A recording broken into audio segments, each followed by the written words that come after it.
Okay. So tonight we're going to talk about parasites and dysbiosis and other hidden disruptors of what parasites do. So, first and foremost, I would say parasites are everywhere. Just because people have parasites does not make us unclean or make us bad in any way. Back in the day, we used to all do parasite cleanses. When people lived on the farm, they cleansed every couple of months. And then when we all moved to the city, and we thought we were cleaner, quote unquote, we didn't need to do that anymore because we weren't around animals so much. That's not true. So we're going to kind of talk about some myths and some things that aren't true about parasites. We'll talk about things that are true about parasites. We'll talk about the gut dysfunction, and we'll also talk about some systemic dysfunction with parasites, and then talk about what we can do about them and how we can fix them. So, what is dysbiosis? That's the first thing. Dysbiosis is just a big word for an imbalance in digestion and the digestive part that works or doesn't work. And it involves nutrition and absorption and how we eliminate things from our gut. We absorb everything from our gut. So, it's really important for our gut to be healthy and whole and breaking down foods and not quote unquote leaky. Leaky gut is just it's kind of a slang term, I guess, for lack of a better word, for microscopic holes in the intestinal tract. And when there's different bugs that get into the gut, like bacteria, parasites, viruses, things like that, they'll create these microscopic holes in the gut lining. And then that's where, when we eat, our food particles will leak out through those intestinal holes and they'll hit the immune system. And then the immune system can go haywire and it can cause food sensitivities. Those are not true allergens, they're more like food sensitivities. But then it also decreases your immune system. So your immune system can't function as well as it should. And then we don't absorb or break down our proteins to make amino acids, which make our neurotransmitters, which control all of the things that make us happy and make us think well and not be anxious and sleep. So there's a huge disruption that happens with the gut. And we used to think it was all bacteria and parasite driven that disrupted the gut. But more recently, there's a naturopath out of the UK that's showing viruses can do something very similar and cause a lot of GI disruption. And this is pretty much new information. She's only been talking about it maybe about a year. So it's not out into the general functional medicine or integrative practice yet. But we're just starting to learn what she's learned about viruses doing the same thing. And in light of COVID, that's probably going to become a bigger issue for us. So there's lots of different parasites, which is what we're going to focus on tonight. There's protozoas, there are helminths, which are worms. So some typical ones that you're used to hearing, like Giardia, Blastocystis is another one. Helminths are worms. We have amoebas. We have all kinds of different parasites that live in our body. And they live at different stages as well. So there's egg stages, and then there's like a baby, and then there's like, think of it like a teenager, and then there's an adult. And in these different life cycles of parasites, it's very difficult to kill them because we have to kill them in different life cycles. And to make you all really grossed out, one adult parasite lays 100,000 eggs in a 24-hour period. So when we wonder why it's taking so long to get rid of them, that's typically why. We can't kill them in an egg phase. We can only kill them in the adult phase. So there needs to be multiple rotations of treatment in order to get rid of these things as well. Now, parasites actually disrupt the gut just like a bacteria can. It disrupts the microbiome. So the balance between good bacteria and bad bacteria. Your good bacteria, you guys all know of as probiotics or prebiotics. Your bad bacteria can be a whole host of anything. It could be parasites. It can be different bugs in there like bacteria. It can be things like C. diff, salmonella, E. coli. There's all kinds of different things that can live in the gut. And certain bacterias like to live in the large intestine, where others might live in the small intestine. And we all know that there's a couple of different things that happen in the small intestine. There's bacterial overgrowth that's known as SIBO. There's fungal overgrowth that can happen in the small intestine, which is known as SIFO, SIFO. And now there's the viral load that can affect the small intestine, which is I guess you'd call it SIFO too. It's SIVO though. And so all of those have to be treated differently. And sometimes we don't know when there is a bacteria versus a fungi versus a virus in the small intestine. In the large intestine, we can test for that and we can see what's growing in there. We can see bacteria and viruses and parasites. But in the small intestine, it's much harder for us to see what's actually happening in there. All right. So why are these little critters so common anyway? Well, part of it's our modern lifestyle. It's overuse of antibiotics. It's poor diet.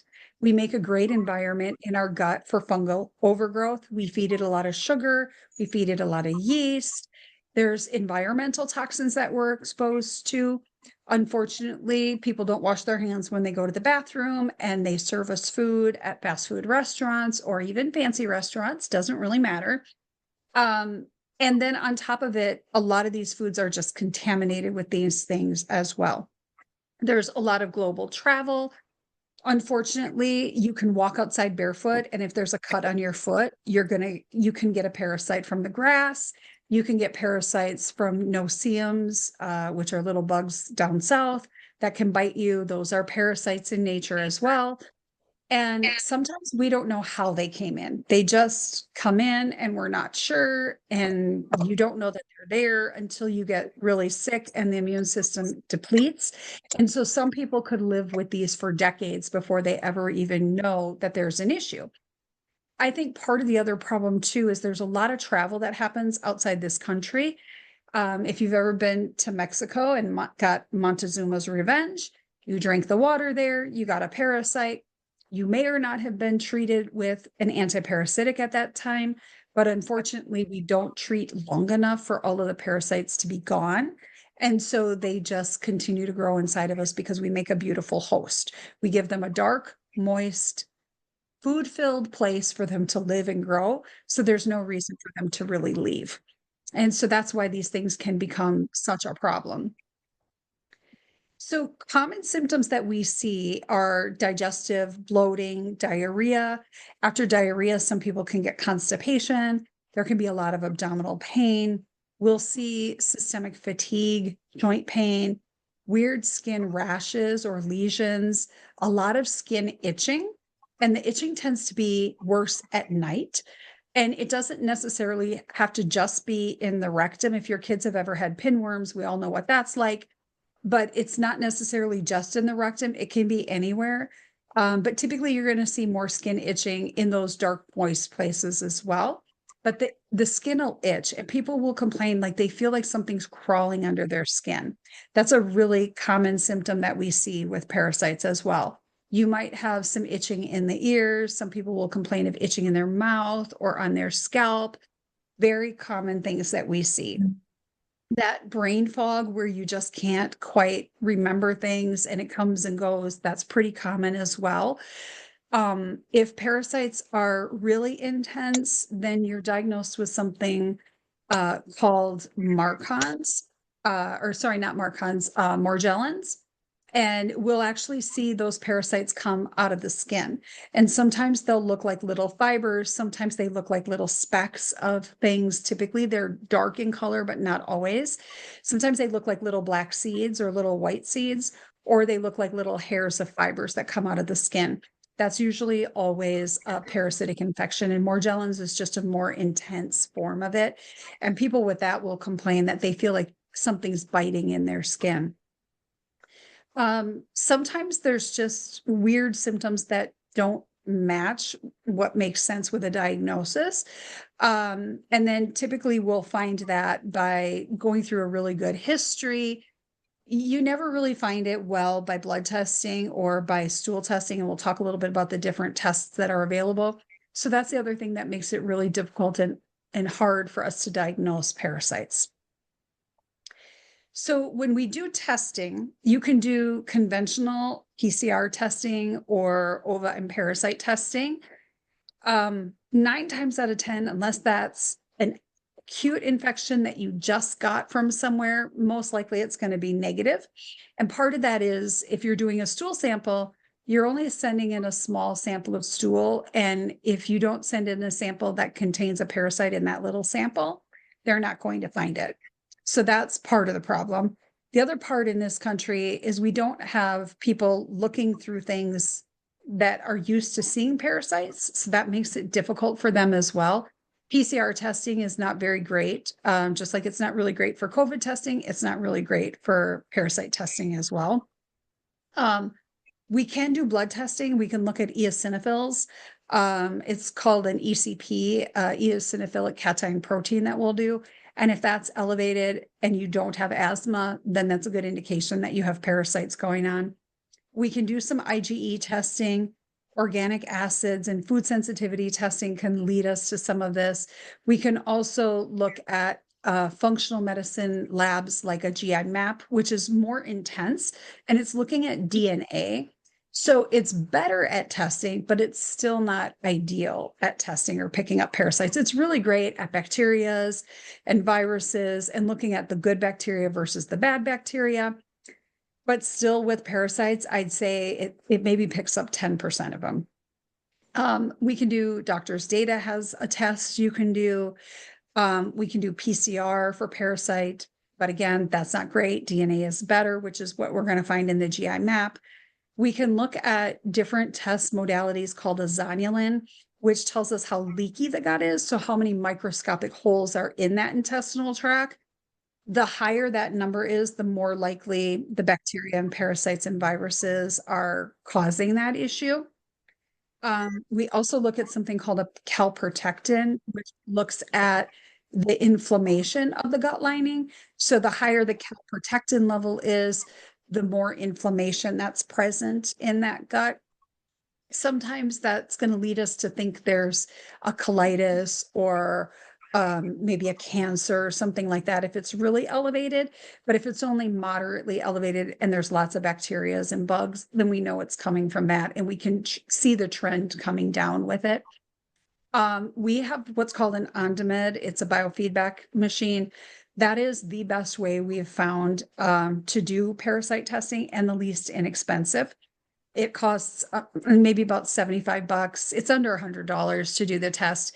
And we can see just about every type of parasite in the body.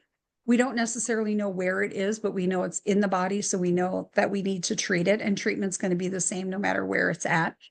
The other test that you can do, there's a gentleman out of Colorado that we can send the stool sample to, and that's all he does is look through stool all day long. God bless his soul.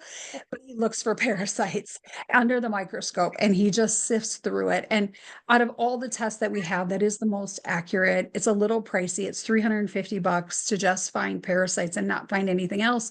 So we typically don't recommend that test unless somebody's really wants to know what type of parasites it is. And we've been treating it a while and maybe we're not getting where we want to go, because we can cover all of the different parasites with treatment. It's pretty simple that way.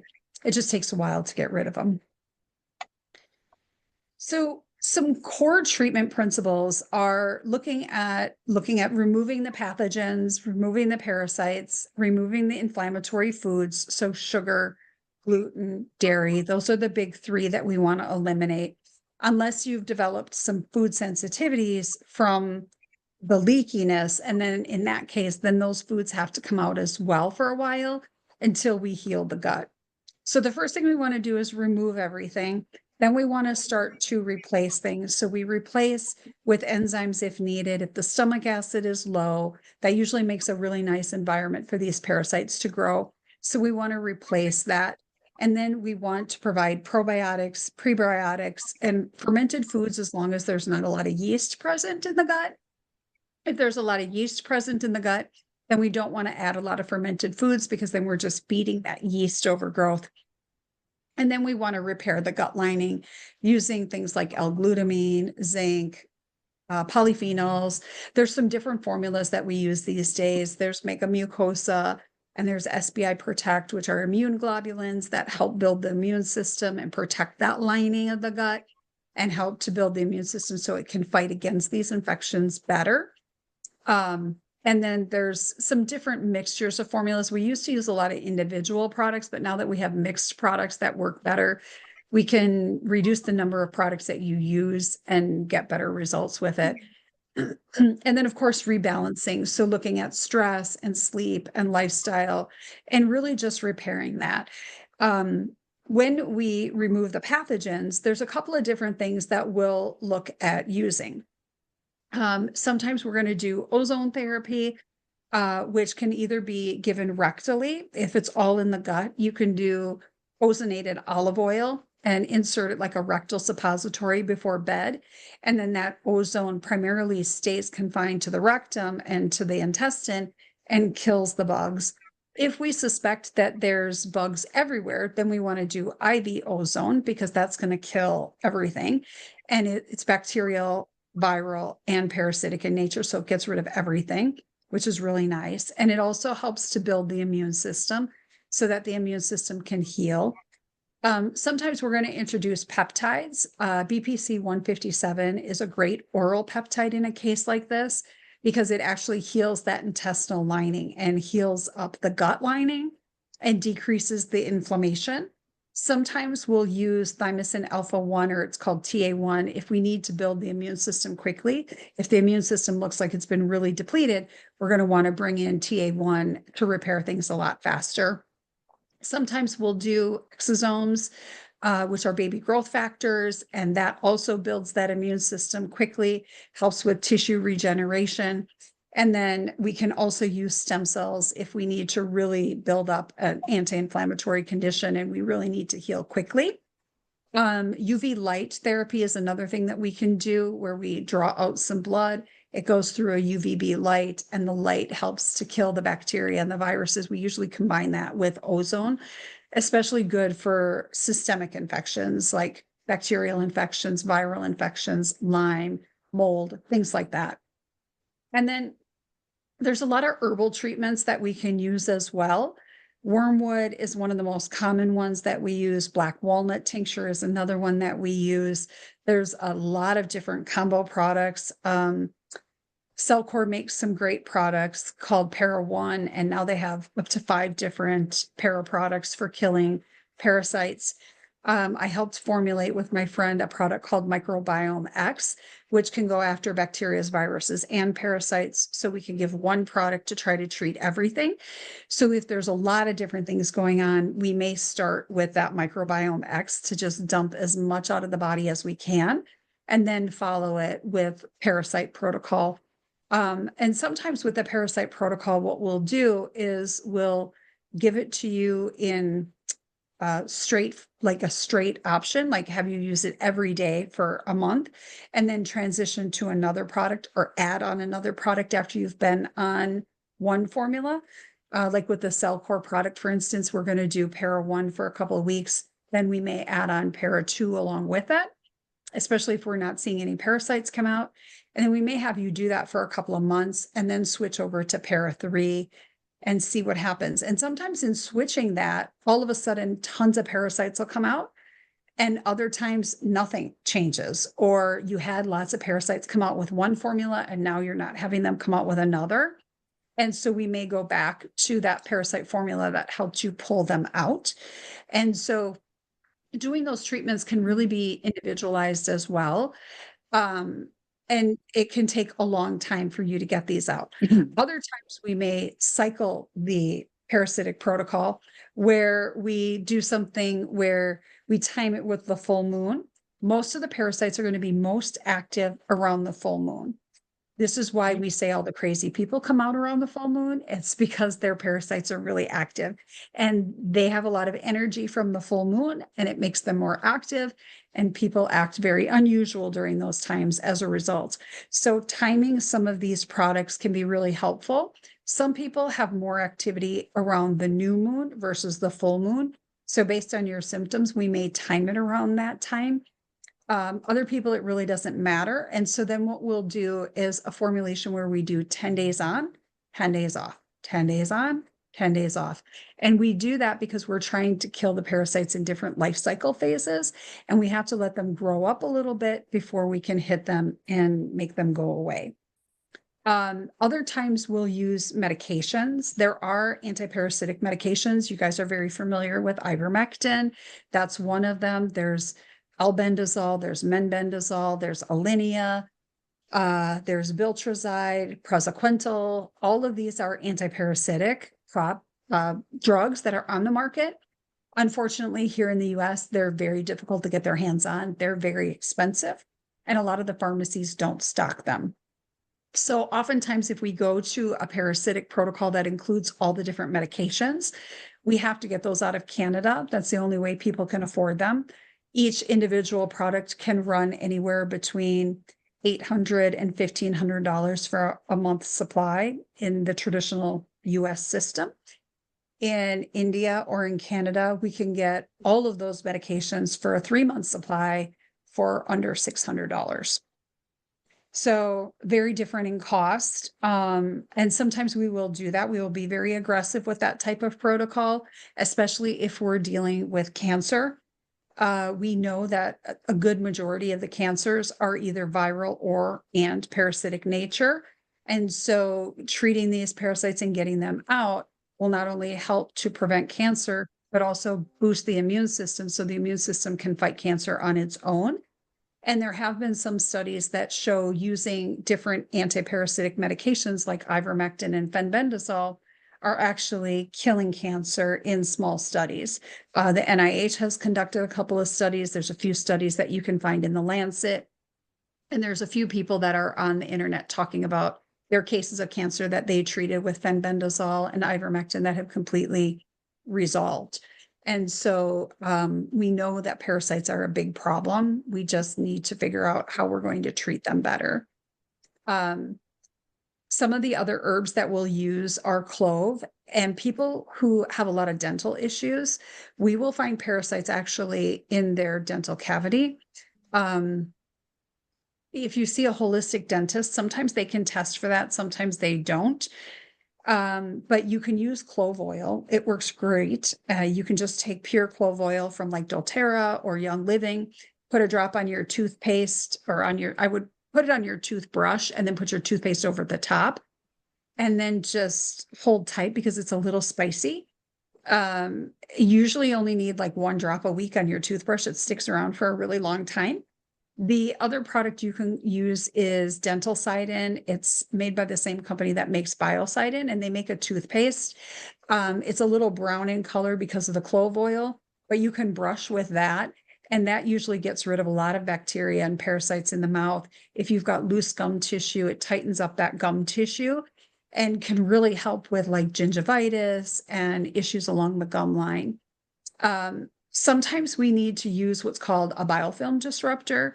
These bugs can create biofilms around them, which are a protective coating around the bug itself, so that whatever we're trying to get in to kill it doesn't allow it in. It's like a shield. And so we use biofilm disruptors, so things like garlic, serrapeptase, other enzymes, grapeseed oil or grapefruit oil to help break open that biofilm, so that the antibacterial things that we're using can get in and actually kill the bugs themselves. Microbiome X actually has a built-in biofilm disruptor in there, so we don't have to add an extra one to it, which makes it a nice product to start with. Sometimes it's not quite strong enough, but it helps to just dump a big load of things, which is great. And then, of course, following a low sugar diet, like an anti-inflammatory diet, and high fiber so that you move these parasites out of you. So as we're talking about moving parasites out, what you can usually see are things that look like little brown specks. Those are usually eggs. You might see things that look like black or white poppy seeds. Sometimes you'll see things that look like little grains of rice. On occasion, you'll see something that looks like a little white chunk of a maggot. And then sometimes you see something that looks like a night crawler, or even something as long as a tapeworm. There's a picture of somebody who passed a tapeworm using the Cellcore product. And when they pulled it out of the toilet, it was as tall as he was, and he was 6 feet tall, My and God. that came out of them. Ugh. Yeah. So it can be pretty gross. It's it is what it is, right? Normally, when you do parasite cleanses like this, you don't get diarrhea. But when you are ready to pass a group of parasites, typically there's a lot of cramping that occurs. And then you have a whopper of a bowel movement, and you'll see a bunch of stuff.